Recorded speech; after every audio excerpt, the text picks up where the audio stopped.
Many people think about Bitcoin as digital gold and money, but almost nobody understands what it is becoming next. In this episode of Bitcoin for Millennials, I talk with CJ Konstantinos, the founder of People's Reserve, who's using Bitcoin as the most pristine collateral in the world to let people buy homes without ever selling a single set.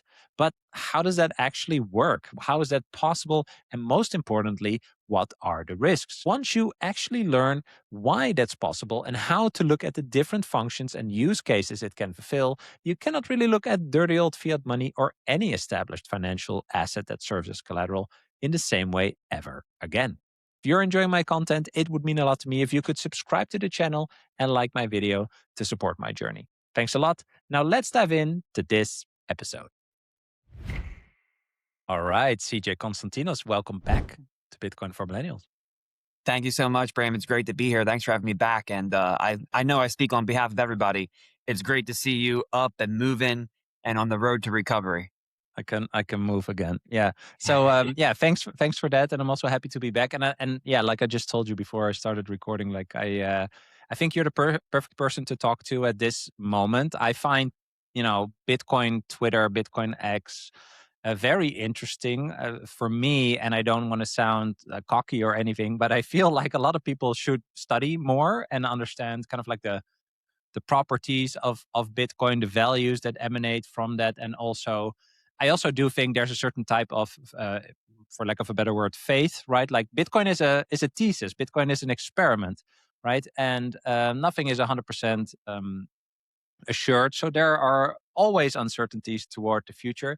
Uh, but Bitcoin also teaches you to have that, uh, low time preference. And I think sometimes when people see it's not going as fast as they want to, they, get that high time preference back, and we see everyone angry and discussing and whatever.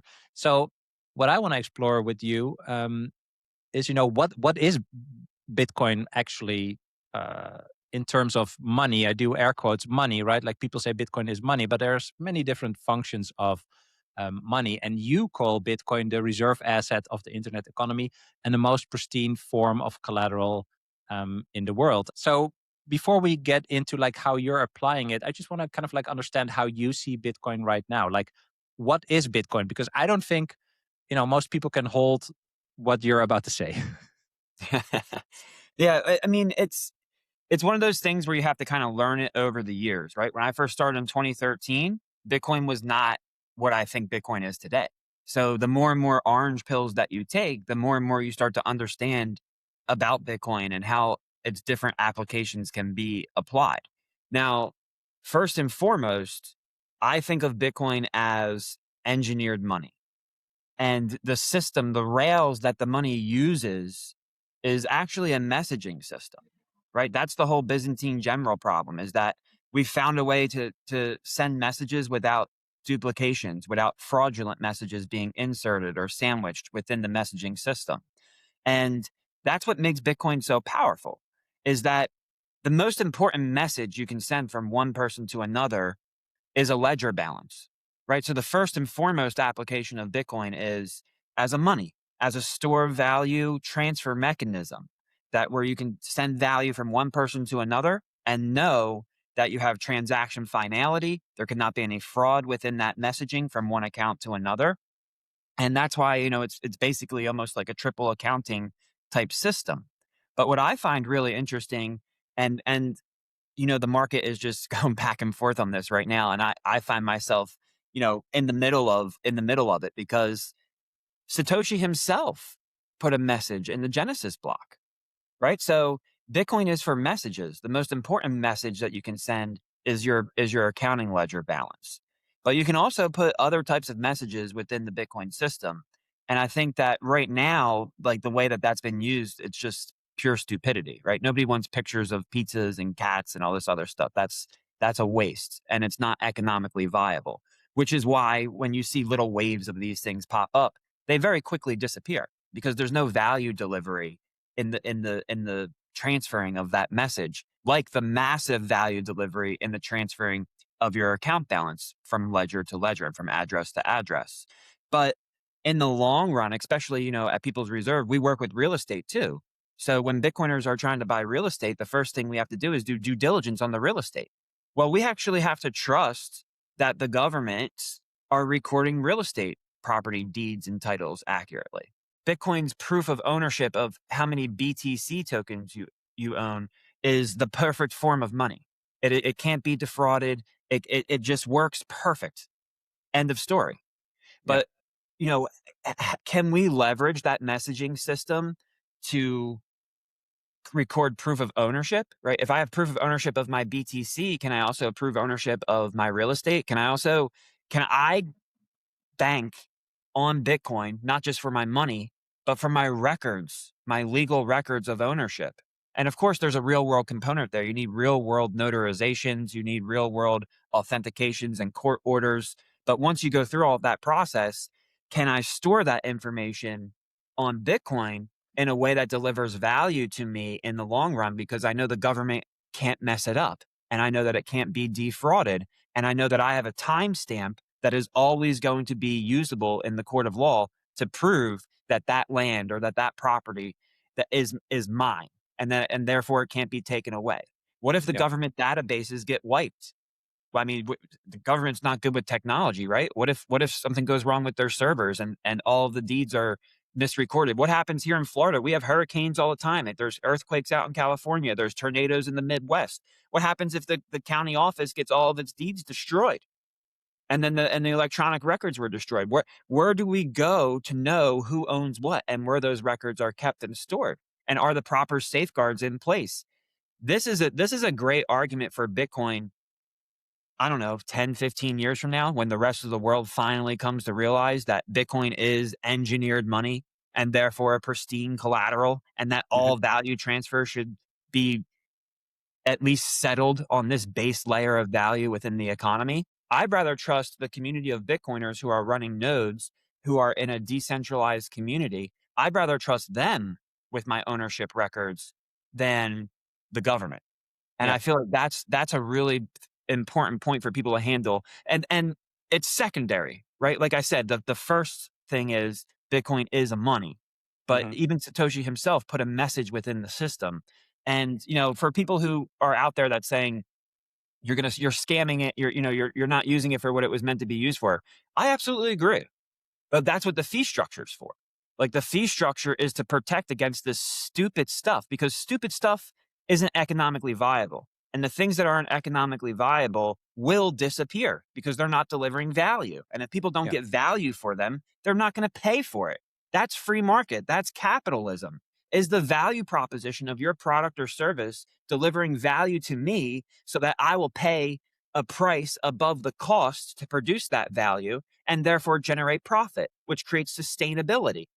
And when people put on pictures and this and that and NFTs and all this stupid shit, is that delivering value? No, it's not delivering value. Most people stop too early with Bitcoin. They buy it, maybe move it to a wallet and think they are done. But they're not. The real questions are how you're securing it, how private your setup is, and whether you're verifying your own transactions or trusting someone else. And what happens to your Bitcoin when something happens to you. This is the layer that most people ignore, and it's the most important one. That's why I've been working with the Bitcoin Way. They help you set up self-custody properly, including privacy, cybersecurity, inheritance, and even running your own node. And they do it without ever touching your Bitcoin. They're not a custodian, they're your support team. If you're serious about this like I am, go to thebitcoinway.com/Bram, that's BRAM, to book a free call. They'll walk you through your setup, personalize everything to you, and help you get a much stronger position very quickly, whether you're a beginner or more advanced. That's thebitcoinway.com/Bram. I think the ledger part is very interesting. You mentioned triple entry bookkeeping, right? I would invite everyone to listen to what, in my opinion, is in my top 3 Bitcoin podcast, which is Darren Feinstein with Peter McCormack. If you search for that or type in triple entry bookkeeping, that will blow your mind, because it is connected to what we're talking about, right? Like, it is basically it is a database that you cannot alter, right? So you can record records. um, they are recorded in a decentralized way also, right? So it's kind of like a double entry type of bookkeeping, in a sense that we're noting stuff down. But because it is unchangeable, it turns into something that is totally new. And I think it's also what you're referring to, right? Like, in essence, money is a ledger system, right? How much do I have? How much do you have? Comparable. Like, I can buy more with more units than what you can buy with your units, right? And the value. And I think this is why, just in general, I think Bitcoin is a huge subject, and you can learn about it every day still, also after 10 years, right? It is, I think, the properties make sure certain values emanate from that, and those are the values that make it good money, right? And I think money is, fully agree, like the primary use case, but it's actually way more than that. Not only technically, right? But I almost also want to say, I don't know, like socially or something, right? Because that's what I want to talk about with you. Because a lot of people, they hear about Bitcoin, they hear like, okay, it's digital gold, right? And I always say, well, digital gold is just a way to illustrate in which kind of like direction you should think about Bitcoin, right? And I mean, gold has gold bars. People store gold bars in their safes, right? Gold is used as collateral. There are gold coins people pay with, right? So also with gold, you see these different types of applications and use cases, basically. But Bitcoin is way more than digital gold, right? Like, even just the fact that it's gold with teleportation built in, like, that doesn't even blow your mind, right? Just that little thing. Yeah, I don't really know what else to tell people, right? But there's this evolution from digital gold as a label to, for example, you saying, it's pristine collateral. And the pristine collateral idea comes from, the fact that you can just liquidate Bitcoin right now. You can liquidate $10. You can liquidate $100 million right now to anyone in the world within 5 minutes. And try to do that with real estate, or even, special real estate. I don't know, some $1 million mansion on a beach has a very little pool of possible buyers, for example, right?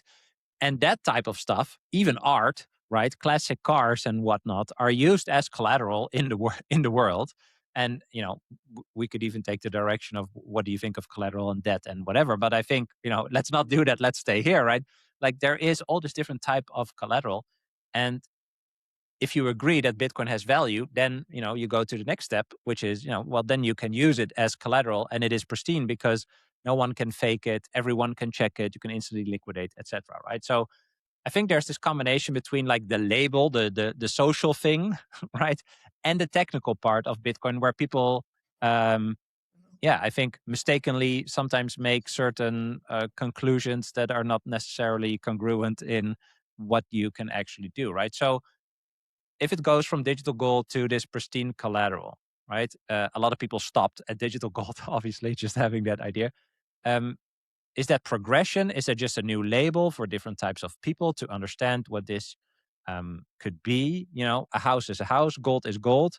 And we're saying Bitcoin is superior savings technology. It's money, it's capital, it's pristine collateral, all at the same time. How is that even possible? Like, how can we even unpack that?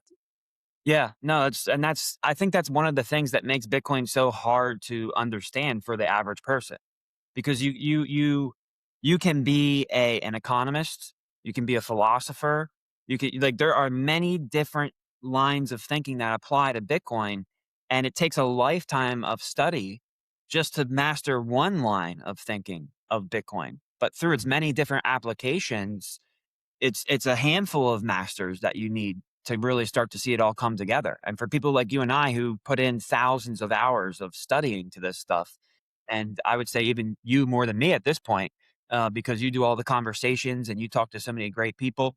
Like you mentioned, the triple accounting, I've seen that one. I highly recommend people go check that one out as well. Every time you understand Bitcoin a little bit more, you understand the potential and the use cases of Bitcoin expanding. And that's what's so exciting about it. I mean, for me, when I look at Bitcoin and I first thought about it as like something I can invest in and as a trading tool to make money, right? Like, and then I figured, oh wait, hold on one second. I'm not a trader. Like, I'm really bad at this. Why does the price go up and down so much? What is it? And then okay, well, it's actually a money.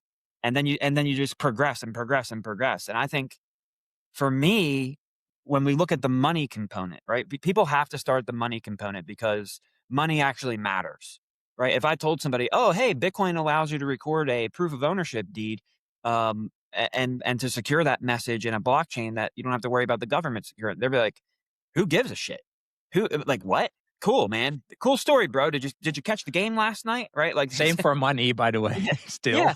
Well, yeah, unfortunately, it is very similar for money, but at least for money, people ears perk up. It's like, oh, wait a second. Is there something about money that I don't understand yet? Is there something about money that I can learn? And a lot of people, that's their first orange pill. And when you take a deeper dive into the money vertical, people don't understand how money is actually used in our system to begin with, which is part of the problem. They don't really understand the fractional reserve debt-based system is built on top of collateral, and that there's a collateral layer to the entire money system. And our collateral layer right now is deteriorating because the collateral layer is government debt, and government debt continues to be issued. And as the supply of government debt exceeds the growth of the economy and the growth of value that can be provided by the economy to the people who are participating in it, the foundations start to crumble. And that's where we're at right now. So, the problem is the collateral foundation is being diluted, and everything on top of that collateral foundation, mortgages, credit cards, uh, just literally everything on top of that foundation is now wobbling. Mhm. And the question becomes, okay, how do we solve this problem? And for us, the answer is you have to use a pristine collateral. You have to have a sound foundation, right? There's that biblical lesson that you don't build your house on the sand, because when the flood comes, your house is going to get washed away. You build your house on the rock, because when the flood comes, you're on a strong foundation and your house will stand. And that's kind of where we're at right now. We've built everything. We built the entire system on top of a collateral that is withering away, on top of a collateral that is just sand. How many pieces of sand are there? What's the supply Mhm. of sand pebbles? It's just infinite and expanding, Yeah. and it's going to collapse when the flood comes. Yeah. And right now, I think we're getting those early signals. And the best way to understand what those early signals are interest rates. Interest rates, the rates that lenders who lend to these governments who are issuing the debt, the interest rates that they demand are kind of like our weather forecast. How much of a flood is coming?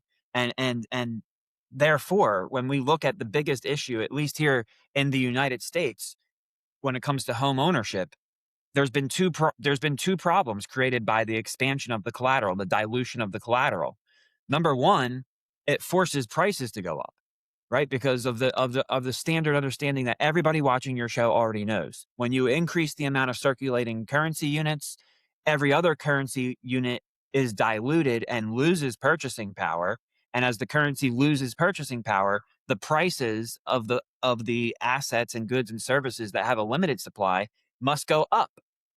And when they go up, the reason they go up is because the producer of those assets and goods and services, they also face higher costs. And as their costs rise, they must pass those costs to the consumer and still get a price above the cost to create profit so that the business is sustainable. And right now, when we look at it and we say, okay, that's a big problem. But what's the secondary problem? It's a finance problem, right? We have a pricing problem and then we have a financing problem. So I just defined the pricing problem from dilution. But what's the financing problem that comes from dilution? The financing problem is the higher interest rate that is demanded by the lenders to the borrower, which is the issuer of the debt. And Mhm. right now in the United States, the interest rates are still above 4%. And they're not really heading in the right direction. A lot of people, including myself, thought interest rates would be much lower than they are right now, but they can't come lower. And the reason that they really can't come lower now, of course, the Fed can come out and say we are going to lower interest rates, but you got to remember the curve, right? There's a curve. There's the front end of the curve, which is the short-term issuance, the federal funds rate, which is overnight interbanking rate. But then you have Treasury bills, Treasury notes, and Treasury bonds. Well, the Fed has the ability to price these overnight rate down here, the federal funds rate. That is not the bill, that is not the note, and that is not the bond. Now, the Mhm. bills track very closely to the federal funds rate because of arbitrage opportunities. But when you get out on the curve, this is free market buying and selling. And that's why we've seen a lot of like stealth quantitative easing. One way the Treasury can keep long-term rates from going up is don't issue the notes and the bonds, issue debt back here, so that, when the supply increases, it doesn't affect the interest rate. Yeah. And that's the problem. We cannot get interest rates lower. So as someone who's looking at that problem saying, how do we fix this? I think the powers that be are ignoring the most important element in pricing money, which is risk. And that's where Bitcoin has a pristine, what makes Bitcoin pristine collateral? All the things that you said. It's 24/7 access. It is a perfect source of liquidity at this point in time, like literally hundreds of millions. How much did Strategy just sell? Over 3,000 Bitcoin. You would barely even notice. I think the price went up from 60,000 to 63 during the time at which they liquidated it. So it's extremely liquid, and it's liquidatable 24/7. That makes it a pristine collateral. Well, when you take a pristine collateral and you put that variable into the pricing of money equation and you reduce risk, that is how you can lower interest rates. So that is the whole thesis here at People's Reserve, Yeah. is that when money is a very powerful tool, but financing is also a very powerful tool, right? Otherwise, who would own a home? Who has enough money to save up to buy a $500,000-600,000 home? How many years would it take for you to save up $500,000, $600,000, $700,000 to buy your home? Well, doesn't it make sense that you could go to somebody and that you can borrow capital and then pay them back interest so that you can get what you want today versus having to wait 10, 20, 30 years of savings to get it? In some cases, that doesn't make sense, but in a lot of cases, it does make sense. But how do we reduce that cost of capital? How do we make sure that over the life of a mortgage, for instance, you're not paying more in interest than you did for the entire property when you first bought it? Well, there has to be reduced risk for the lender. And that's where the magic really happens with Bitcoin. And that's the pristine collateral component. It reduces risk to the extent where the lender can then reduce the cost of capital, which then introduces affordability. And that's the type of thing that I think is going to push adoption. Bitcoin needs to solve problems. And I'm going on here, but I appreciate you letting me do this because I just went to Steak and Shake the other day, right? And I made a post about that where like, hey, I went to Steak and Shake, and guess what? I didn't pay in Bitcoin because I already paid $6 million for my $500,000 house. So I don't want to pay $1 million for my burger, right? I'd rather just pay in dollars instead of Bitcoin. Good. But what I did was I tweeted yesterday, I bought a car that is now like 300K and headphones that are 25K, and they both broke, right? Yeah. Exactly. With Bitcoin, So like years you ago. don't want to do that. But I, to be fair, this time I did buy Bitcoin and then send it, right? So I spent it and then I replaced it because I do want to support the network. But let's think about that real quick. Because as I was eating, I couldn't even enjoy my burger because I was thinking about this the whole time. I'm like, wait a second. $1,000 burger. Yeah, Bitcoin is the perfect form of money. It's an engineered money. That's why I love it, and that's why I built my life around it, because I can trust it and it's pristine. But as a medium of exchange, does it really make a lot of sense? Like, you can use a credit card, right? If I had put the Steak and Shake on my credit card, I'm going to get cash back. I'm incentivized to spend political currency units on a credit card because I'm going to get rewards. Yeah. So I have a net effect of that burger. Instead of buying the Bitcoin burger for $10, I can turn around and buy the Bitcoin burger for $9.20 because I'm getting cash back in my credit card. So why would I spend Bitcoin and pay the full $10 when I could just use my credit card and pay $9.20? So currency, like medium of exchange, not money, right? We got to know the difference between money and currency. Currency is a spending technology. I feel like the financial system has like they have like a monopoly on this because Bitcoin can't create negative. You can't send $10 of Bitcoin, but only see $9.20 of Bitcoin come out of your account. That would break the system. The whole point is that it's a truth ledger. If you send $10 of Bitcoin, that gets recorded and no other number can be recorded. But these types of like rewards programs and stuff that they have on currencies, people are incentivized to spend political currency units on on credit cards and in rewards programs where they get cash back. Like companies are fighting for you to spend your currency units with them, but with Bitcoin you can't create that incentive. So it's an interesting component because it's like, okay, but what does Bitcoin incentivize me to do, right? Because I can't take my credit card and take out a 30-year loan against it, right? Those are very short term, and you don't want to carry credit card debt. You want to pay that off at the end of each month so that you don't get charged ridiculous interest rates. But you do want to accumulate the rewards, whether it's flight points or credit points or cash back, whatever it is. Why wouldn't you take that? Because you're incentivized to do so. But on the flip side of it, I can't put my house purchase on my card without 30% APR credit card rates. So now this is where we get back to money. It's not about currency, it's about money. It's about the big time purchases, the big time settlements. And we say, okay, but now what can I do with my Bitcoin? Well, if I go to the bank and I make a promise to pay them back, I can borrow money at 6.5% to buy my house. But if I go to a lender and I say I have pristine collateral, and then that lender understands Bitcoin as engineered money and pristine collateral and risk reduction within the equation because of it being used as collateral, and turns around and says, well, you can borrow at 4% or 3 or 2 or 1% because you're over collateralizing. If you can turn around and do that, that's the use case. That's the incentive. The incentive is, you know what? I'm going to be a responsible saver of Bitcoin, not because I can send lightning transactions to buy a burger. No, I'm going to use my credit card to do that and get 2% cash back. I'm going to save in Bitcoin because the car I want to buy, the home I want to buy, the yacht or boat that you're looking to live off of, whatever it is in your life that your goal that you're trying to accomplish, those bigger purchases, right? The hierarchy of needs. We all need a shelter. We all need a place to live. That's what incentivizes you to save Bitcoin, because Bitcoin's use case as a pristine collateral delivers significant value, right? If you come to People's Reserve, you buy $1 million home and you put $3 million of collateral, we can lend to you between 1 and 4%. That's the cheapest cost of capital to any home buyer in the world because you save Bitcoin, because you have the ability to reduce the risk of the lender by producing pristine collateral within the equation.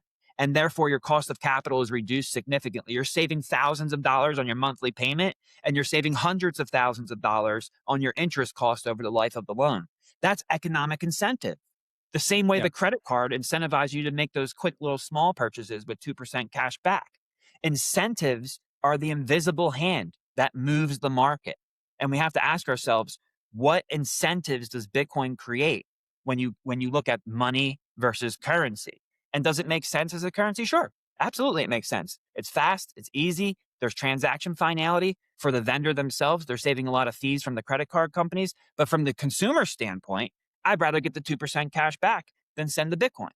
But flip that on the other side, I'd rather not go to the bank and make a promise and pay 6.5% interest and pay more in interest over the life of the loan for the property when I can go to a lender who appreciates pristine collateral and pay a very small cost of capital and limit my monthly payments and limit my interest cost over the life of the loan. That's the real use case. And I think the market is going to come to understand it. Every Bitcoiner hits this moment. You need cash, maybe for a house deposit, an emergency, or a tax bill, and you're staring at your stack thinking, do I really want to sell this? Here's the thing, you don't have to. You can borrow against your Bitcoin instead, so there's also no taxable event and your stack can keep on stacking. This is where Firefish comes in, a peer-to-peer marketplace for Bitcoin-backed loans. And Firefish is not a lender. They built a protocol that makes this all possible, which is exactly why they never, ever have to touch your Bitcoin. During your loan, your Bitcoin sits in an on-chain multisig secured by open source code. You can find offers for different amounts, durations, and rates at firefish.io. And when you decide to get a loan, you can use code BRAM to get 30% off your first loan's fees. That's firefish.io and code BRAM. I have so many thoughts around this. I think there is a I think a few things I would love to touch upon, like just the problem, just to tie it back to the problem, right? I think you talked about it greatly, and I think also, by the way, the whole cashback credit card thing, whatever, it's all part of this, right? There's all these incentives that are created to keep you in this fiat money system, and if we then talk about the problem, even today, I think I saw two things. I think foreign buyers of U.S. Treasuries is at its lowest or something like that. I hope that's correct. I think that's correct. But also this whole scheme of the financialization of homes, right? Where a lot of older people actually have homes and they were banking on the fact that they would be able to sell their, build equity in the home, and sell that home at a certain older age to either live smaller and then have some cash, right? Or maybe get taken care of if they're really old and whatnot. But in order to keep this scheme going, right, just that initial goal going, the nominal price of a home has to go up, right? And it will go up automatically. If you debase the currency, you just need more units. But the crazy part is that on the buyer side, like the younger people, right, they are never able to actually pay the nominal price for the homes that the elderly people would want, right? And I think we're moving into a time where not only the younger generation is seeing that, and also is getting ridiculous mortgage rates and all that stuff, but they also don't want to buy a home anymore because the advertising is very bad, because the older people apparently did not build capital. I saw a graph of, I think it was Japan, where home prices erased 20-year gains. So if you have a 30-year mortgage, wow, you're back at square one. So I think this is part of the problem, right? And also I think where initially the tension is created also around what you said, right? Because Bitcoin is these many different things, and some people might say, it is money. You should use Bitcoin to buy this house, right? And then another person would say, well, real estate is a liability, and that's a very, very, very bad idea to change your Bitcoin for a home. And then another person would say, well, you cannot live in a Bitcoin, right? And so I think the tension is natural because everyone has a different idea of money and also the use cases. And because it's so expensive, right? You can also not live in a dollar, right? And stuff like that. You cannot live in an art piece or whatever. I think the tension is between, okay, we all hate fiat money, right? Is fiat money gone tomorrow? No. Would I want to? Yes. Would I want to live on a hard money standard? Yes. Is that changing tomorrow? No. In 10 years, probably not, right? Like they can kick the can as far down the road as people are willing to believe in this scam, right? And you and I don't believe this scam anymore, and many more with us, right? But this space and time, I would say, is a very interesting kind of like arbitrage opportunity, right? Like the whole opportunity of Bitcoin is an asymmetric opportunity based on public information. You can figure this out yourself, right? Like you can get here just like we got here. But there is this in-between space, I would say, right? So it's also, you could say like you should pay for your burger with Bitcoin because then you're using Bitcoin as money. Yeah, but why? Like I personally would rather save in Bitcoin now and just spend the broken money on food, right? Like I think that is a logical thing to do. Sometimes I earn Bitcoin, sometimes I do spend Bitcoin, but I'm not spending it on a burger, right? Like, does that make sense, right? Like I think that tension is just interesting, like what you would want it to be and what is your best interest in doing now. But then also if you keep on using credit cards and stuff like that, yes, you're also perpetuating this fiat money system. But then I think like, there's also a little, I don't want to say faith, but kind of like trust in the fact that this fiat money system will implode eventually. Like it's mathematically assured to be debased into perpetuity, right? So if you're saving, if you're protecting yourself in a parallel way outside of this system, and you're doing that today, you already started, right? Like I think it would be better to live off currently of broken money than of perfect money, because I need the perfect money in the future when the broken money is actually, imploding. Like I need that, right? So I'm prepping for that. But I love this tension and the pushback that people also give, right? I had someone on X reply. It said, is Bitcoin money or not? Because, for example, the digital credit people don't believe it is. And I think, if you then also talk about Bitcoin is pristine collateral, that's another term, right? Like some people might say, well, that quietly demotes, it's from money to just capital. But then I'm thinking, well, capital is just pooled money, like a pool of money that you put to work, right? So you put to work to something that you want, like buying a home. Like, is that economically the best decision? If you just look at the assets, well, no, because Bitcoin is superior to a home.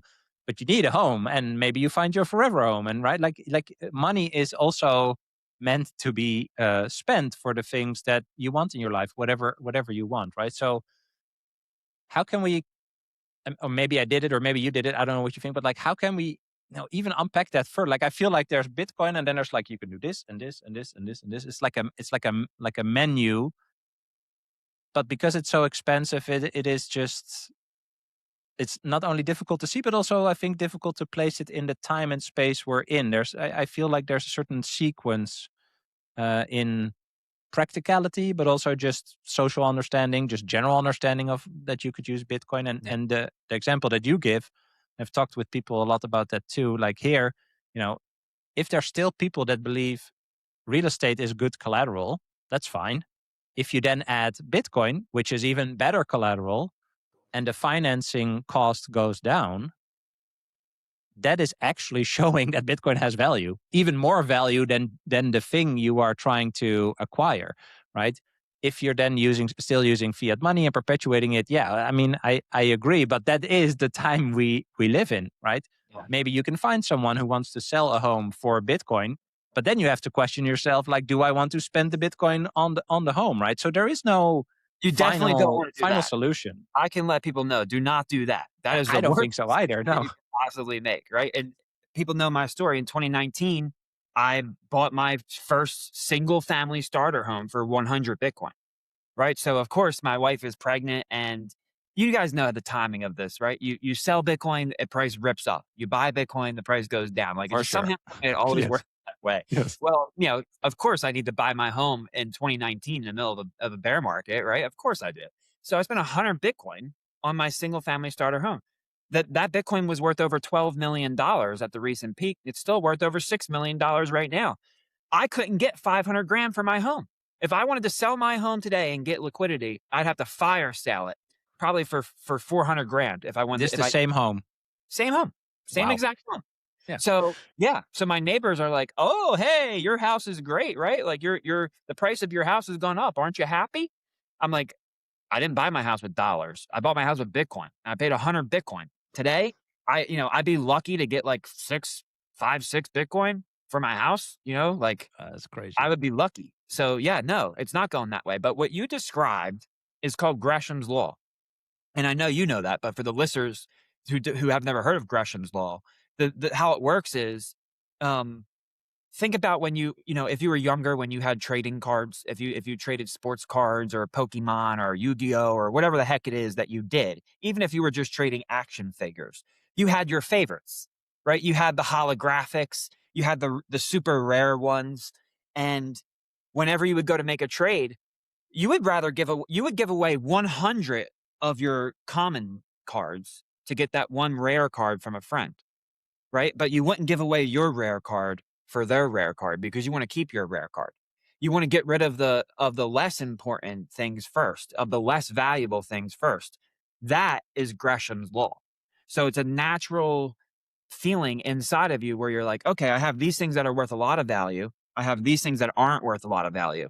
Let me get rid of all the things that aren't worth a lot of value first. And then if I need to, I'll get rid of the things that are worth a lot of value. Well, that is how Gresham's law works. And right now, it's hard for people to understand that because they don't value Bitcoin that way. It's not in our school curriculum. They don't teach money. They teach you how to count money, but they don't teach you the history of money. They don't teach you what it means, what fractional reserves are. So people are starting out at square zero with a negative knowledge base, with almost like a false knowledge base from a really poorly built curriculum, which is why I'm passionate about getting Bitcoin and money and finance into school curriculums, because children should be learning this. I think from middle school forward, there should be financial literacy within the curriculum so that people can understand these things. But when you don't have financial literacy in the curriculum, you end up in the world today where it comes down to incentives, right? And it goes right back to the conversation we have. CJ, why am I going to use Bitcoin and spend Bitcoin when I could use my credit card and get 2% cash back? And then with my 2% cash back, I just buy Bitcoin. So I'm spending the fiat money, but spending the fiat money is enabling me to save more of the good money, right? So it comes down to economic incentives and use case. And that's what's so important about Bitcoin. The understanding of the use case of Bitcoin is now maturing. And people don't understand the basic use case just as money. And when we move, and I think the first maturation here was actually the advent of digital credit.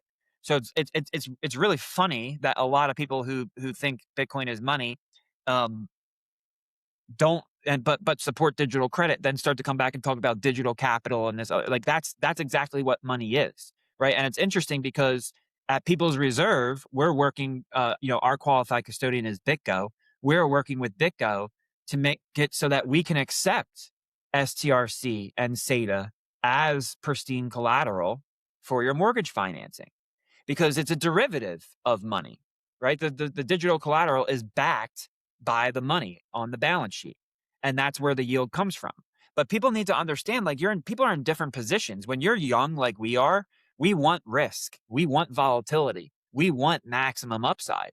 But when you're in the position that our parents are in, and they just finished working their entire life, and they're now looking to sit back and retire and not work and live off the fruits of their labor that they put in for the last 40, 50 years, well, you need a different tool, right? You don't need a volatile money that's going through price discovery because it was just discovered not even more than it was not even 20 years old. It's not you have to be 21 years old to drink in the United States. Bitcoin's not even old enough to drink. And it's like it's so young, it's so new that the characteristics of price discovery kind of skew the use case of it as money, which is why you can end up buying $1 million burger or a $12 million house that isn't even worth 500 grand. So you run into all these problems and you say, you know what? Okay, I love the way that Saylor explains it. Actually, Bitcoin is a fighter jet. You gotta take the G's, right? But MSTR is the rocket ship, right? It's a levered bet on the balance sheet. But then when you move the opposite way, what's just the passenger plane, right? I came up, I want to smooth this out. I'm not there to do barrel rolls and flips and loops. I don't want to do that. I'm going into retirement. I need steady income that I can trust. Okay, well, let's create this digital credit product where we buy the Bitcoin. We know Bitcoin is going to appreciate at a certain rate over time. We will pay you a rate that we believe is going to be less than the rate of appreciation, and then there create a sustainable system that has a flight path. Wait, let me interrupt you there because I think what you just touched upon is it's like the underlying thesis, right? You say like we know Bitcoin is going to go up, but I think the translation should be people who are building businesses on Bitcoin have an underlying business thesis and the idea that eventually the world moves towards this better money, and because it has a absolute supply, right? And the demand, it's the only thing that of which when the demand goes up, the supply doesn't go up. Therefore, the price in whatever monkey dollars or whatever you have to pay, right? That goes up, right? And the other way around, the more you could actually acquire with said asset, you don't have to exchange it for the dollars, right? You can buy a home, you can do anything with it. And so I think what people need to understand is that, and I agree, I think we're much into this whole volatility thing, right? We don't really care about the minus 50% or the whatever. Like our time frame is way longer. Like my time frame is 50 years. Hopefully still I get to live 50 more years. But for our parents, it's like 20, right? So they have a different need. And I think it's very important that you touch upon that. And then also, right, okay, if they wouldn't buy something like Stretch, by the way, I don't own any MSTR, Stretch, whatever, okay? Stretch is a product built upon a certain type of collateral that is supposedly has value. In this case, it's Bitcoin, right? Any other thing that they could do with their money has the exact same mechanism, right? You can buy a duplex and rent it out and have like income and whatever, but then it's a liability. We know all the characteristics of real estate, right? Oh, you could put it in some sort of index fund, and then maybe you have a money manager, right? And you pay him, and the index fund only goes up at the rate of inflation, blah blah blah, right? Or you could buy whatever income generating type of asset. And that's the point. It's an asset with its own characteristics and its own risk profile, et cetera, et cetera, et cetera, right? Of which none of these options are 100% safe, right? The biggest pension funds in my country are all stuck in US bonds, right? Yeah, I think that's insane. Also, think Over about the the AI over the long credit run. too. Don't forget the AI credit, because private credit has been one of the things that, you're out on the yacht and you're talking about how good your private credit fund has been doing. Well, private credit funds are now getting locked. So That these and also Lynn Alden, there was a clip of Lynn Alden last week or past week where she talks about how Coca-Cola's most successful product is their bonds, right? So you have an income generating business that just sells bonds to idiots that think that percentage is acceptable. And they make money, right? Like you make more money with a pile of money. Well, imagine you have a pile of 800 something thousand Bitcoin. Do you think you could make money with that? You would be an idiot if you wouldn't be able to make money with that, right? So I think this is, it's just extremely important. I think that people learn to look at it like this, right? Like you might not like the product. It might not be for you. It's also not for me. Yeah, okay, but it's all about the use case, right? yes, exactly. Yeah. That is what builders are doing. If you're And by the building, way, sorry, one more thing. Like if Bitcoin doesn't go up at XYZ rate that Saylor is using, then yeah, duh, he fails. That's all, like any business of which the thesis doesn't play out. Right. yeah, like if people figure out that Coca-Cola is uh basically cancer in a can with the amount of Yeah. sugar that you get Yeah. with each serving of that, like sugar is really bad for you and is a carcinogen. And if people ever figure that out and en masse say, okay, well, hey, you know what? I want to live more healthy. I don't want to ingest this type of sugar because the long-term repercussions of this are going to kill me. And then guess what? Coca-Cola bonds are going to default, because if the revenue streams stop coming, then the system breaks. And that's what's a higher chance? Is there a higher chance that governments are going to stop diluting the currency and stop printing the money to pay their budgets and deal with political outfall, or are these businesses that issue bonds like this going to continue to be able to do what they're doing infinitely? So yeah, it's the same concept, but I wanted to touch on the fact that what accelerates Bitcoin adoption beyond the point where we are right now? I think Bitcoin has captured all of the gold bugs, all of the sound money advocates. If you are a sound money advocate, chances are you probably hold some Bitcoin. And if you are a sound money advocate, chances are you probably hold some gold and silver. For me personally, I do hold MSTR. I do hold STRC. I do hold gold. I do hold silver. And the vast majority of my net worth is in Bitcoin. I'm a sound money guy. I believe in sound money finance and sound money economics. That is great, but there are a limited amount of people who think like we do. There are a limited amount of people who even give a crap about economics. Most people hear economics and they're just like, cool story, bro. How about that World Cup match last night? Right? Like they don't want to talk Yeah. about economics. They don't want to talk about money. They don't want to do it. They're trying to enjoy their life. So how do we expand the use cases of Bitcoin? How do we make people learn about money and finance and economics when they're not interested in it? The answer to that question is expand use cases. Because what the everyday average person understands is, I have a problem and I need a solution. And for us at People's Reserve, what's the problem? Well, the problem here in the United States is what you touched on earlier. Wages have not kept up with inflation. And therefore, when the nominal value of the properties keep going up, and now we have all these boomers who are trying to sell their properties and retire, the younger generation cannot afford the home. Not only because the nominal price of the home is too high relative to the amount of money they earn, but also the cost to finance that purchase is too high relative to the amount of money that they earn. So they don't have the credit to even qualify for the financing. And at it's the getting higher worse interest and rate. worse, right? That's the whole point. It keeps getting worse and worse. So Mhm. my position and my business thesis, just like Saylor has a business thesis, people need fixed income. When they want fixed income, do they want to bank that fixed income on a can of carcinogenic sugar, or on a pristine money collateral layer that can deliver value and is perfectly liquid? That's the value proposition. It's not as easy to understand, but that same use case, that same value proposition is what we do at People's Reserve with the property. I need to buy a house. I just got married. I have a kid coming on the way. I want to live in this area near my family, near my job, and I want a place to call my own. I don't want to pay rent. And in some cases, it does make sense to rent. So this is not financial advice, but you just have to understand what's going on. And if you want to own your own home and it's unaffordable, and with rents where they have been out with the price, remember, when the price of a property goes up, the rent goes up too, right? So now the prices of properties have come down a little bit, rents have come down a little bit, but still rents are extremely high, and you're paying this month after month after month after month, and you're not building any equity. You are the yield. When you are a renter, you are the yield. So how do I Which get is myself?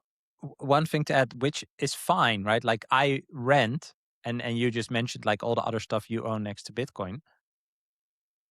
Again, this is also something I think not a lot of people talk about, and I'm not sure why, because they just think like, oh, you should use Bitcoin in that way, which philosophically I all agree with, right?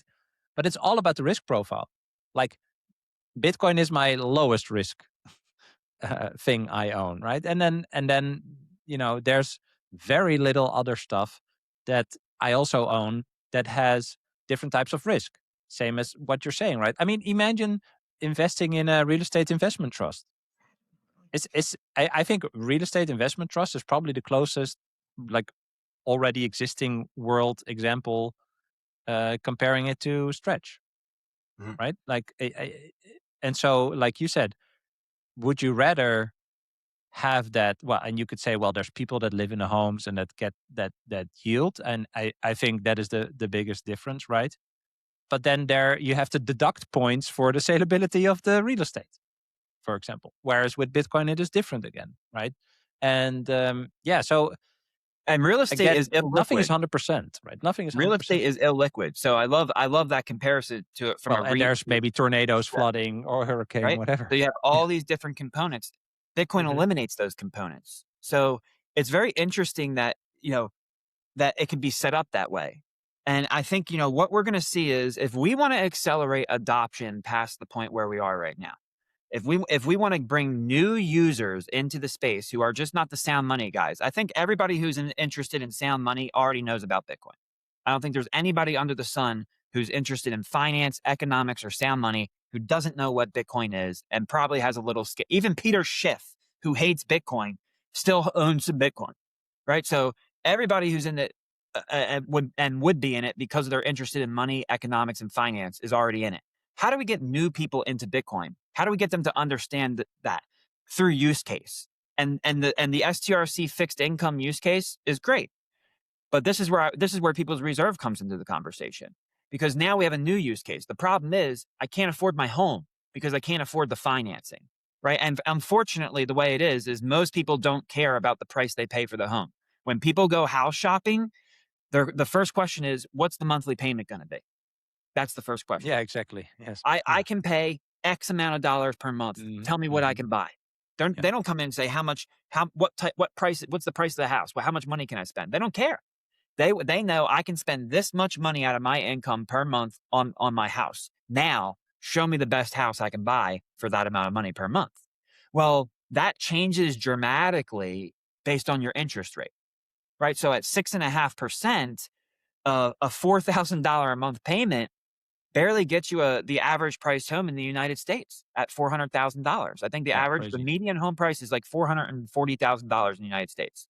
So at 6.5%, financing that amount of money, you're talking a large chunk of people's income going into just paying for their house. And then over the life of the loan, they're paying more in interest than they did for the house. That's a problem. Any regular human being that sits down says, this is a problem. I'm not going to buy a $400,000 home and then 30 years from now have paid the lenders $800,000 in interest. Yeah. What the heck? What? I'd rather rent, because why would I be that? It's okay to be the yield, but it's not okay to be this kind of yield. This is Mhm. crazy. This is not right. This is unaffordable.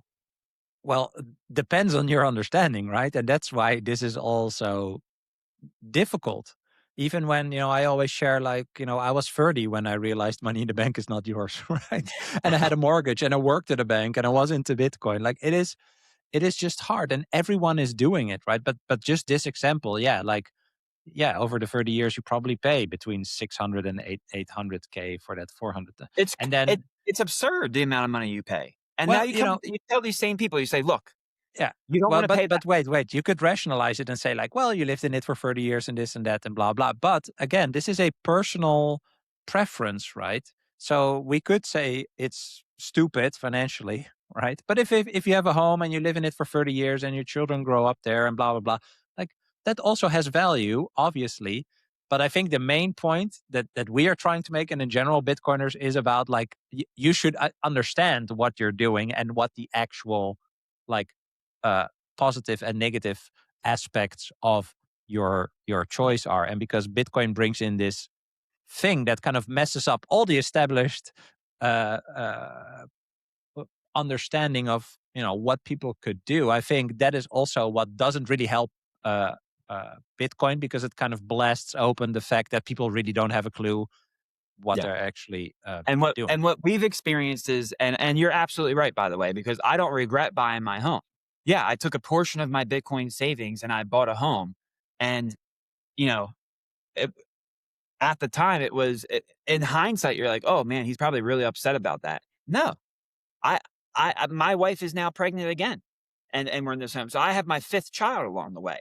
I Amazing. grew my family in that home. The value of those memories and the experience of my life in that home are worth more than 100 Bitcoin. They're worth more than 1,000 Bitcoin. They're worth more than 10,000 Bitcoin, because that's what life is really about. We get one life. We get one chance to experience life with our loved ones, and to grow a family and to do these types of things. You get one chance. That's it. You get one time to do that. And who cares about the money? It's about the experiences. So I love that you say, yeah, you have to understand the pros and the cons, because life isn't all about money. It's about experience. But how can we leverage our money for the best experience? How can we make sure that our quality of life and standard of living is the highest possible potential that it can be, based on what we do and how we deliver value to the economy? And that's where I think people's reserve is having a breakthrough. I think what we're doing is breaking through to regular people, because regular people who said, you know what, I don't care if I'm paying double the price of the house in interest over 30 years. I want the house. I want to grow my family. I want to be here. I want to plant my roots here. And then they come to us and they say, well, wait a second. If I utilize Bitcoin to do this, can I live a better life? Can I live a higher quality of standard? And how does that work? Well, sir, you want to buy a $500,000 home. You saved up $100,000 in cash for your down payment. You can make that down payment, finance $400,000 at 6.5%, and your monthly payment's going to be $4,000 for the next 30 years, and then you'll have the home. And they go, okay, that makes sense. But then they come to People's Reserve, and we say, hey, sir, we see that you've saved up $100,000 in cash. Here's what we suggest: take the $100,000 and buy Bitcoin. Then use the Bitcoin as pristine collateral to get your $500,000 of financing to buy the home. Now, the difference is, when you borrow with, when you post that pristine collateral at People's Reserve, you no longer pay 6.5%. You pay between 3 and 6%. So let's say you're just paying, let's say you go all the way with us and you're at the 3% mark. Now your monthly payment is almost cut in half, because your interest has gone from 6.5 down to 3. So now your $4,000 payment is like $2,200 a month. You now have an additional $1,800 to spend on your family and friends per month, sir. Does that add value to your life? Does that increase your quality of of living and your standard for you and your family? That extra $1,800 that you can spend on your family per month, does that mean a lot to you? Okay, on top of that, sir, not only is your monthly mortgage payment going to be much lower because you got a lower interest rate because you've produced pristine collateral, but at the same time, that or up to 50% of that $100,000 becomes your equity engine. So you don't have to bank on real estate keep going up anymore. You just have to bank on Bitcoin going up and doing what it was designed to do as engineered money. And that Bitcoin is going to start paying off your debt. And sir, if Bitcoin compounds at a 30% compounding annual growth rate, you will be debt free in 8 years. That's right. You won't have to make these monthly payments for 30 years. You'll only have to make them for 8 years. And if Bitcoin doesn't do what, we think it's going to do, and it just kind of keeps up with the stock market, maybe like a 15% CAGR, you'll be debt free in 14 years. So here's your option, sir. You can make a $100,000 cash down payment and pay 6.5% and pay more in interest than you did for the house. Or you can take that same $100,000 and buy Bitcoin, post it as pristine collateral, reduce your interest rate from 6.5 down to 3%, reduce your monthly payment from 4,000 down to 2,200, get 1,800 extra dollars per month to make you and your family's life better. And if Bitcoin does what we think it's going to do, you'll be debt free in 8 to 14 years. You'll knock 50% of the time that you have to make these payments off. So in year 8, when you don't have to make principal and interest payments anymore because Bitcoin had a 30% CAGR, you now have an extra $2,200 per month to spend on your family because you don't have to make interest payments anymore. So, sir, what do you think is the better option? Should you go to the traditional angle and get locked in for 30 years? Or should you go the Bitcoin angle, reduce the amount of money you have to pay per month, and eliminate the debt in a shorter amount of time if Bitcoin does what we think it's going to do? What delivers more value to you? When you look at the pros and cons of those two options, does it make sense to take a chance with Bitcoin? Or are you just going to go the traditional method and lock it in for 30 years? Yeah. That use case, that value proposition is what we've been experiencing at People's Reserve, where the light bulb is starting to go off because it's use cases that it's going to expand adoption of Bitcoin at this point. And that the use case of digital credit and fixed income, the use case of pristine collateral to lower financing costs and reduce burdens of debt in a shorter amount of time. These are the things that are going to get regular people to pay attention, take action, and adopt Bitcoin as a savings technology, as a pristine collateral, and as a way to make their life better. Bitcoin can make your life better because you're using it as a financial tool. That's the real selling point that we have to bring people. And I think if we can make that transition into use cases and people can see how Bitcoin can make their life better, not just as like a spending technology, not just as a currency, but as a money and a pristine collateral and a business that can create fixed income. These are the use cases that bring in the next wave of Bitcoin adopters. Yeah. I find it very interesting that you can only do this because of the properties of Bitcoin, right? That we talked about, the pristine collateral, but also I think, your longer thesis as to what Bitcoin will be worth in the future, right? So again, compared to any other type of collateral that you can loan against to buy XYZ, you're doing it with real estate, right? You're saying, well, Bitcoin has not only properties that are superior to any other type of collateral that and someone could use, um, but I also think it goes up in the future, so that actually lowers the risk, right? But I kind of want to zoom in on the fact that there's always risk, also with this model, right? And I think there's several things that people could be thinking about because, in essence, you're still borrowing directly against your Bitcoin, right? So people think about, collateralization is actually used for the thing you buy it for. So I think that is fixed, liquidation, rehypothecation, stuff like that. That's what people think about, right? So, Yeah. um, And I didn't get a chance to say this, and I think you know this, but I want the listeners to know out there, because when you think about borrowing with Bitcoin, you always think about margin calls, liquidation risk. Like, these are big things that create a lot of problems. And for me personally, yeah, I could have went to a DeFi protocol and borrowed against 200 Bitcoin to buy my house mm, and had a 50% LTV and been safe. Well, guess what? I bought my house in 2019. 6 months after I bought my house, COVID hit. Bitcoin's price went from $10,000 to below $4,000. Nobody could even sign in to buy Bitcoin. It was so busy at that time. So I would have been liquidated. So my house would have cost me 200 Bitcoin instead of 100 Bitcoin. So when we created the product, we created it in a way, Bram, where there are no margin calls, there are no recollateralization levels, and there is no liquidation risk. And the way that we can do that is because when you come to People's Reserve to buy your home, you're not borrowing against Bitcoin on margin. We dual collateralize. There are two forms of collateral, Yes. Yeah. not the pristine collateral on Bitcoin, but also the Also the property. home. Yes, exactly. So when we combine Bitcoin with property title, we eliminate liquidation risk. Yes. You don't have to understand macro and worry about price volatility in Bitcoin. You just need to make your monthly payment and you have nothing to worry about. So Yeah. little things like that make it convenient for people to ignore volatility and to embrace that long-term thesis of currency dilution, political currency unit dilution is going to take place.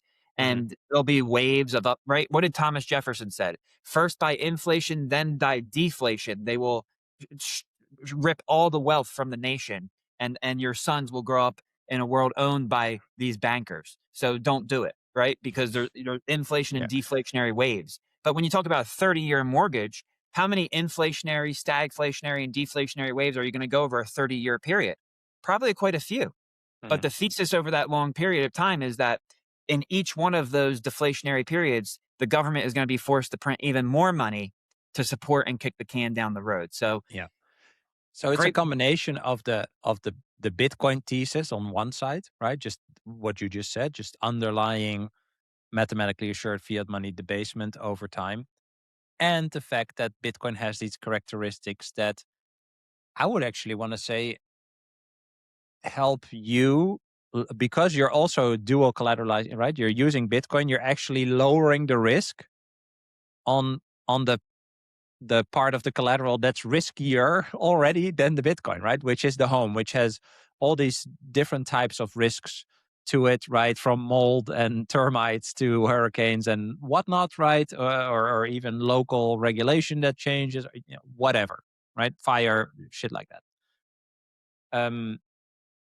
And that is only possible with Bitcoin. There's really not like could you bring in a Ferrari to double collateralize, right? Yeah, well, maybe some people would do it, right? But then you go back to the characteristics of that said Ferrari and Bitcoin, and then just think about the liquidity. You don't sell Ferrari in 5 seconds.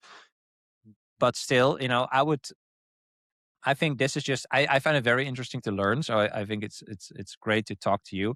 I personally think it's still a bit scary, but that's just me, right? More as in like, okay, I lock this in, right? I get this money, I pay this house, blah blah blah. But I do think, and that is the future eventually, in a sense that so I rent. If I want to buy a home, I definitely don't want to sell Bitcoin. So how am I actually going to do that? I think that's a very interesting, just open question.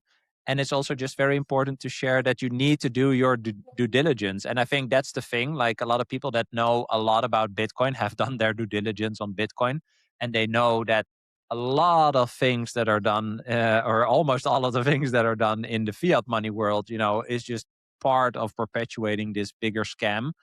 But then, sometimes I kind of feel like, yeah, okay, but then I'm stuck, right? Like then I like what do I do? Like I rent this house, and if I want to move somewhere else, like what do I do? Do I keep on renting? What if there's no house that I can rent or want to rent or whatever, right? But I do have this Bitcoin. Like how do I do that? And so, although I find it scary and it's new, I do find it extremely interesting that in a model like this, you're actually showing that because of the value and the properties of Bitcoin, you can actually create a wedge in this fiat money world to actually still get what you want, right? The only thing I wanted to ask you, like, how does it work with, well, for example, in Japan, these house prices collapsed, right? Like from your side, I understand, right? You're kind of like weighing the risk and the kind of like percentage, so to say, of the collateral for a loan, and that's where the percentage of the interest comes from, etc. But obviously, you like the Bitcoin collateral also more than the home collateral, right? So there's still this idea of, well, maybe for you, the Bitcoin would be the primary collateral. For me, the home would be the primary collateral in the sense that I'd rather for you to sell the home than the Bitcoin, right? But this is kind of where, yeah, the risk comes in that exists with anything that you could do. And I'm not really sure how to describe it, but I just want to kind of like touch upon it. Like nothing is without risk. Like you don't know. Like if the hurricane comes, then maybe the insurance gives less than the value. Probably gives less than the selling value of the home. Yeah, then you have to sell Bitcoin. But so maybe just my question is like, how do you mitigate this? Maybe that's nice. Like I think about Bitcoin as something that forces you to be transparent, right? Because you are a business that uses Bitcoin. I, as the possible customer, right? I can force you to be transparent because you're using Bitcoin. And I find that interesting, also in the future when you think about a hard money economy, etc. Right? Like it's all about, well, if I want to pay with Bitcoin and you have a value proposition, but the value proposition is not the my perception of the value you're proposing is not big enough for me to give you my Bitcoin, then your business is not going to make it, which I love. For me, that is the true idea of capitalism, right? But that is very far in the future. And so how do you think about this, where because you're using Bitcoin, it is also extremely transparent for me as the customer. If you would be a real estate investment trust, or I don't know, an art collector or a car collector, like I don't know if Ferrari number 1 and 3 are actually running, or if the Van Gogh or whatever is a real one, right? Or if there's no squatters in the apartment building in the real estate investment trust, right? So I feel, but I wonder what you think. Like with Bitcoin, it actually also forces you to be more transparent. And that is also like a characteristic of Bitcoin that just is kind of like pushed within, whatever agreement we would possibly make, or you with any customer. So yeah, I would love to get your thoughts on that. Yeah, absolutely. Well, I think the biggest issue when it comes to risk, there's two ways to look at risk. So through the lens of the borrower and through the lens of the lender. So let's start with the borrower first, right? The biggest risk is, like I mentioned before, the volatility of Bitcoin. So we eliminate that risk of liquidation through the dual collateralization of the property title and the Bitcoin. Now, the other component is like when you get a mortgage, you have to get insurance, right? And the insurance needs to be sufficient to cover the replacement cost of the property. So that Yes. mitigates some of the natural disaster risk in the Hmm. portion of the Bitcoin collateral, or in the property collateral. And the only way you can lose your Bitcoin is the same way that you can lose your house with a traditional mortgage. Don't make the payment, right? So if you miss your payment, then you have 15 days to make your late payment. If you don't make your payment in 15 days, you're going to get a notice of default. You have 90 days from the day that you receive that notice of default to get back in good standing. So you basically have 105 days to get back into good standing once you miss a payment before you actually would lose your Bitcoin. So I think that the first risk mitigation factor is the way we've designed the contract is that you have plenty of time to kind of figure this out, right? Like even if you lose your job and you can't make payments for a couple months as you try to relocate and get a new job or whatever it is, you can, if you're using our SRM product, you can actually just make payment from your Bitcoin collateral. So you can, you don't want to, right? You want to save your Bitcoin. You don't want to spend it. But hey, if you lost your job and you can't make your payment, it does make sense to make one small monthly payment out of the Bitcoin collateral you have to make sure you stay in good standing. And having that dynamic where you have, 15 days to make your late payment and then 90 days from your notice of default to cure the default, that gives you a lot of time. That gives you over 3 months to kind of figure it out before you would be forced to sell your Bitcoin. So we take every step that we can to kind of mitigate that risk from the Bitcoin borrower's perspective. But now what about from the lender's perspective? And this is where the real magic happens, Bram. And this is I think this can be compared to like STRC. What TrueFi does, and TrueFi is a structured credit fund. It's a real estate fund, and it's the exclusive liquidity provider for People's Reserve. And they write Bitcoin and gold-backed mortgages, and they package those mortgages together.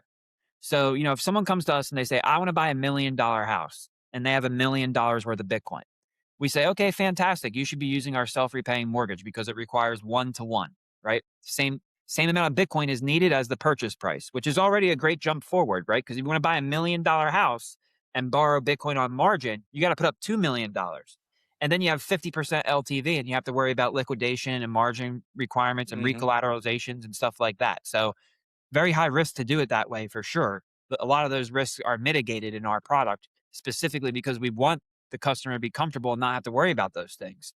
But we also have the customer who wants to buy $1 million house and they only have $200,000 in Bitcoin. They don't have $1 million in Bitcoin. Okay, well, the difference is that we finance both. If you have $1 million, we finance you. At the end of that loan, you get back all of your Bitcoin. So with the SRM, when you're done paying off the loan, you get back your Bitcoin, 100% of it. But with the Bitcoin mortgage reserve, where you only had to put down 20% of the purchase price, so $200,000 gets you $1 million home. What's the trade-off? The trade-off is that you're splitting the upside of the Bitcoin with the lender. So how does that help the lender out? Okay, this is where the magic really happens. Because we all know what happened in mortgage-backed securities in 2008 in the United States. When they started doing mortgage-backed securities going into the Great Depression, they started packaging all these loans together, and then all these loans defaulted when they were supposed to be AAA rated, and the whole system kind of just broke, right? It was a fixed income instrument where the underlying business model broke, and therefore the income broke, and the whole system broke, and they had to bail it out. Well, what TrueFi does is we issue like a private label mortgage-backed security. It's a Bitcoin mortgage-backed security.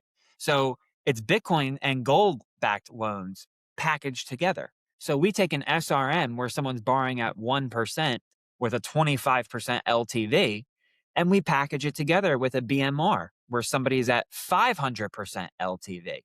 But the lender gets an upside split on that Bitcoin that they posted as collateral. So what happens when you package those two things together, you get low risk and high reward. And this is exactly where the market is moving. Investors are looking for a fixed income instrument that isn't solely backed by Bitcoin. They want that added component to help mitigate the risk of everything being based on one underlying asset.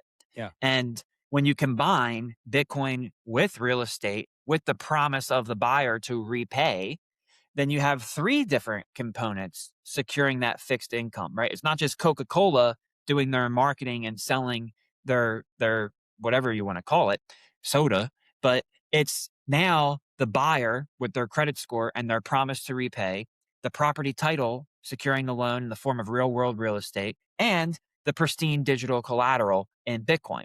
So when an investor comes in and says, I want to make a certain amount of money, I want to make 9%. Okay, fantastic. What are your different options? Well, you can buy a Coca-Cola bond and earn 2%, right? Or 1%, or you can buy STRC and earn a 13 or 11%, or you can buy a sound money mortgage backed by the promise, the property, and the pristine collateral, and you can earn 8 or 9%. Okay, interesting. So see, what we're doing is we mitigate risk from the lender side by packaging together these Bitcoin and gold mortgages and then selling that as a sound money mortgage series. And that is, it's not a mortgage-backed security, but it could be comparable to a mortgage-backed security. And we that's how we mitigate risk. So from the borrower's side, you have very, very friendly rules on liquidation and curing default. And then from the lender's side, we have, the low rate of return in an SRM, but the very low 25% LTV of that 1% SRM, paired with the 500% LTV of a BMR, but with huge returns, right? If we write a Bitcoin mortgage reserve at 3%, but we split the upside of the Bitcoin with you, that can return 18, 19% over that 8, 9, 10-year period. And when you balance everything out, it creates a new fixed income product called a sound money mortgage series. And that sound money mortgage series is very similar to STRC, except it's backed by different things. Yeah. So the risk mitigation goes back to basically just tying a knot on everything we just talked about. There are different business verticals. There are different assets, different strategies tie these different assets together in many different ways. And sometimes one asset fails and another asset succeeds. And in this case, by having multiple asset verticals, the promise of the buyer, the pristine collateral in Bitcoin, and the property title, we have multiple forms of risk mitigation. So if something goes wrong in this vertical, we still have these two verticals. And even if something goes wrong in two verticals, we still have another vertical providing protection. So the whole idea of Bitcoin is we can reduce risk, which, Bram, that's why I love you, because when you talked about your portfolio, you said Bitcoin is my least risky position. And that is the understanding that the institutions need to come from. From them, it's still a risk on tech stock. But for people like you and I who have come to understand it, we understand that Bitcoin is the least risky position in the portfolio. So combining those verticals of collateral together create a new value proposition to the market, not only for people who want to borrow and buy a home, but also for people who are seeking fixed income with multiple vertical protection. And it creates a very unique opportunity for borrowers and lenders to benefit off of Bitcoin and to create a sustainable system that has lower risk, not higher risk, because each and every product should be gauged on risk. And how we define that risk must be defined by the amount of liquidity that is accessible. And there is no asset in the world that competes with Bitcoin. Like you mentioned earlier, the Ferrari. Ferraris are great. You're going to find a buyer, but you're not going to find a buyer in 15 seconds. If we need to liquidate Bitcoin collateral, we click one button, it's cash like this in literally seconds. So all of those components coming together, I think, is what I'm most excited about, because we're seeing Bitcoin's integration into these different products. And we like to say it like this: innovation is better than integration, right? So we see Bitcoin being integrated, and that's cool. But when you see innovation around Bitcoin combined with integration in the way that we do it, combining it with real estate, creating a Bitcoin mortgage-backed security, these are the types of things where people, they don't really understand the underlying thing. Like when you pull out your phone and you start typing in a text and that text gets sent, you don't understand all the network communications and everything that's happening to get the message from one place in the world to another place in the world. But you know what the value proposition is. You can easily communicate with the person across the world. And that's what we're doing. And that's what Bitcoin does. And I think that's an understanding that the majority of people will actually never have, but they will understand the value proposition. Oh, I can buy my home and actually afford the monthly payment and not pay massive amounts of interest. Oh, from the investment side, I can get an 8 or 9% rate of return and not have to worry about one asset's performance. It's protected by promise of payment, property title, and pristine collateral. And as we start to create these products, and builders like People's Reserve and other companies in the space start to innovate and integrate Bitcoin, the use cases are going to wake people up, and the light bulbs will start to go off at a much faster rate and pace, I believe, than the money use case. Yeah. I think it's interesting that it's kind of like from both sides, right? And I hear people that position themselves as critics say, well, but what if your financier understands that the risk is lower with Bitcoin? Why don't they buy Bitcoin directly, right? And I think it's a great question, but it also comes back to what we talked about. Someone asking that question understands Bitcoin more than the person giving you money, right? And so eventually, well, yeah, but I think eventually it's all an arbitrage of information. If you, as a financier, still want to make 6, 7, 8, 9% in dollars, while you and I might say that's not my preference, people are still going to do that for a very long time, right? So I think also as Bitcoiners, we should see that again, there's risk and all these things, and you should think about what you do. I think Bitcoin forces you to think about what you do with your money way more than fiat money. Like it forces you to, if you have 100 Bitcoin, 100 Bitcoin house, or like I said, the car that I have, like you will learn along the way how to treat Bitcoin. Let's call it like that. It's not like you shouldn't sell it or whatever. Like it teaches you how to treat it. So I really like that. That makes it more transparent. Doesn't mean there's no risk. Doesn't mean you need to understand what you're actually doing. So that's one thing. And I think the other thing, and again, I don't know if this is a product for me, but I like that you are trying to show that there's value in Bitcoin that actually creates a different perception of Bitcoin in more traditional finance, or like lowers the risk, right? And actually gives people also like me the opportunity to buy a house instead of selling it, right? And so it's kind of like this, yeah, trying to find a match between what is practically possible, which risk do people accept what is the proposition? Is that better than what already exists? And stuff like that. So it's it sounds weird, but it's like a dance, right? And I do feel that in Bitcoin, although you and I know you for a long time, we both envision the hard money world, whatever, in the future, true capitalism, free market capitalism, like all that stuff. But that's not what is there tomorrow, right? So I also do feel like trying something like this, your company is a startup in that sense, is trying to create a wedge to show people Bitcoin has actual value. You know what? Way more value than any other type of collateral. And then some people you might come across might say, what are you talking about? Bitcoin is beanie babies or whatever. And then you say, well, I have people that finance real estate at a lower cost base because I introduced Bitcoin, right? And then, the people you're talking to might say, well, those people are retarded or whatever, right? And so it's so funny because then you can say, well, maybe they know something that you don't, right? And I fully agree, although this is not my world. Well, I've worked in this world, right? And I wouldn't build a company like this, but I think it is just a different way. It's a different way of showing these are the properties of Bitcoin. These are the values that emanate from it. This is where the worth comes from. These are the characteristics, right? If you accept that and understand that, yeah, maybe you do think it's lower risk and therefore want to finance XYZ, right? And if you're looking at what you're going up against, all these established ideas that are objectively worse, right? All the other stuff that you can use as collateral, I personally do think that it's an opportunity, and yeah. So that's kind of my reflection. I thought it was really interesting to learn about it, and I hope other people also found that valuable to kind of explore that together, man.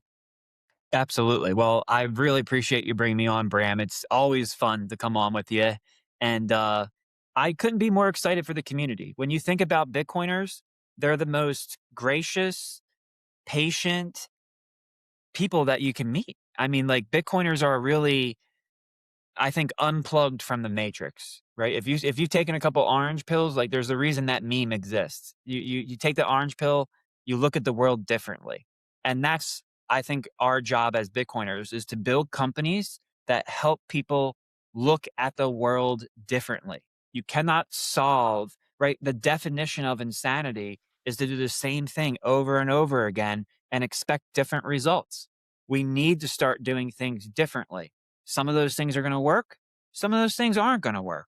But if we don't try, we are dooming our children and future generations to the imminent and mathematically guaranteed collapse of a system that's built on a deteriorating collateral foundation. And whether it's digital credit, Bitcoin mortgages, Bitcoin bonds, whatever it is, we have to start trying things differently now if we want to create a better future for those who are coming ahead of us. And there's no better way, there's no better tool to leverage than Bitcoin in order to try these things differently. Because as you said, it's truth money and it forces transparency. And in the future, we need to be more open and more transparent in order to be successful rather than the closed door meetings that we have now that are governing this money system. The 12 people sitting at the central bank table who only have access to that information and who are even trading on access to that information. That system of closed doors and non-transparency has brought us to where we are now. And we need to get rid of that. And we need to embrace truth money. We need to embrace pristine collateral. And we need to give innovation a chance. And if we don't take that chance, we'll be stuck in the same negative feedback loop. So thank you for letting me come on and share my views on Bitcoin. It's always a pleasure. And I look forward to doing it again sometime soon. Likewise, man. All the best. Thank you. I hope you enjoyed this episode. If you did, you can click here to find more just like it, and click here to find all Bitcoin for Millennials podcast episodes. Also, if you want to help me shine a light on the message of Bitcoin, please like this video and subscribe to stay connected. I hope to see you for a next episode. Bye.